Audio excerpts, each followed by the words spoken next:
कोल्हापुरातील ॲस्टर आधार हॉस्पिटलमध्ये नुकतंच आरोग्यमंत्री प्रकाश आंबेडकर यांच्या हस्ते रोबोटिक सर्जरी विभागाचं उद्घाटन करण्यात आलं। या विभागात एका रुग्णाच्या गरजेनुसार करावी लागणारी मूत्रपिंडाशी संबंधित रोबोटिक शस्त्रक्रिया यशस्वी झाली। ॲस्टर आधार हॉस्पिटलमध्ये नुकतंच आरोग्यमंत्री प्रकाश आंबेडकर यांच्या हस्ते रोबोटिक सर्जरी विभागाचं उद्घाटन करण्यात आलं।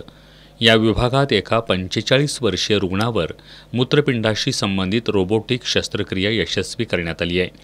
2 वर्षांपूर्वी या रुग्णाच्या मूत्रपिंडाला ट्यूमर झाल्याचं निदान झालं होतं। त्यावेळी या रुग्णाची गाठ दुर्बिणीद्वारे शस्त्रक्रिया करून काढून टाकण्यात आली होती। परंतु 2 वर्षांनंतर पुन्हा वैद्यकीय चाचण्या केल्यावर त्या रुग्णाला भविष्यात होणारी कर्करोगाची शक्यता टाळण्यासाठी मूत्रपिंडाची आणखी एक शस्त्रक्रिया करण्याचं डॉक्टरांकडून निश्चित करण्यात आलं।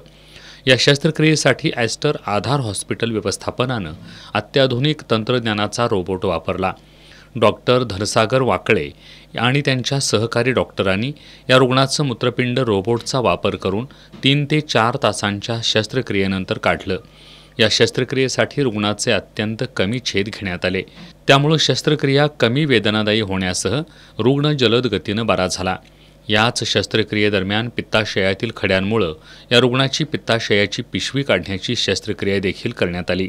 कमी छेद, कमी वेदना, संसर्गाचा कमीत कमी धोका आणि बरं होऊन लवकर दैनंदिन काम करता यावं यासाठी रोबोट शस्त्रक्रिया रुग्णांसाठी वरदान ठरते आहे।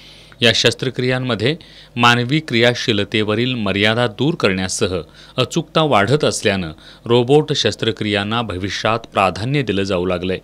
भविष्यात याच रुग्णावर मूत्रपिंड प्रत्यारोपणाच्या शस्त्रक्रियेची गरज भासली तर ती शस्त्रक्रियासुद्धा करण्यासाठी ॲस्टर आधार हॉस्पिटल व्यवस्थापनानं तयारी ठेवली असल्याचं हॉस्पिटल व्यवस्थापनाकडून सांगण्यात आलं आहे।